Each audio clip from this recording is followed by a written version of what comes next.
السلام عليكم ورحمة الله وبركاته.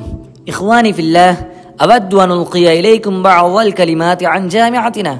أن جامعتنا الجامعة الرضوية دار العلوم أمجدية ناغفور هي أكبر وأقدم جامعة إسلامية، وهي مؤسسة دينية علمية تربوية لأهل السنة والجماعة في شبه القارة الهندية، لا تماثلها أي جامعة في ولاية مهاراشتر، فقد قام بتأسيسها كوكبة من العلماء الكبار المخلصين، مثلا المفتي الأعظم في الهند العلامة مصطفى رضا البريلوي، والمفتي غلام محمد خان، والمفتي مجيب أشرف رحمهم الله جميعا.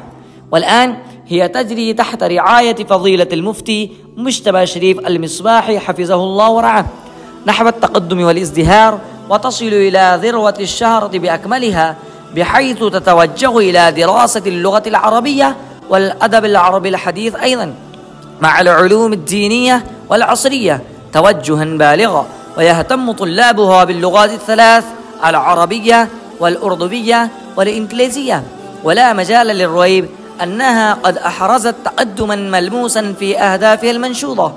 وفي الحقيقة هي كعبة يحج إليها طلبة العلم من كل فج عميق، وأخذت وفود الطلاب من أنحاء البلاد ومختلف الولايات تفد زرافات ووحدانا بغرض الانتهال من هذا المنهل العلمي الصافي الأصيل.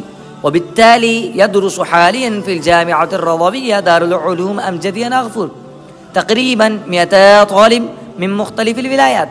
ومن دواعي الفرح والسرور أن جامعتنا ستقوم باحتفال وضع حجر الأساس لبناء المهجع الجديد لطلاب الجامعة في 13 من أغسطس الجاري عام 2023، وسنقيم الندوة العلمية في نفس اليوم يشارك فيها كبار الشخصيات من العلماء المشهورين وأهل الخير والجود. وفي جامعتنا أقسام كثيرة من الثانوية، وقسم التخصص في الفقه، وقسم تحفيظ القرآن، وقسم علم التجويد، قسم تدريب المعلمين، وقسم النشر والتوزيع وغير ذلك.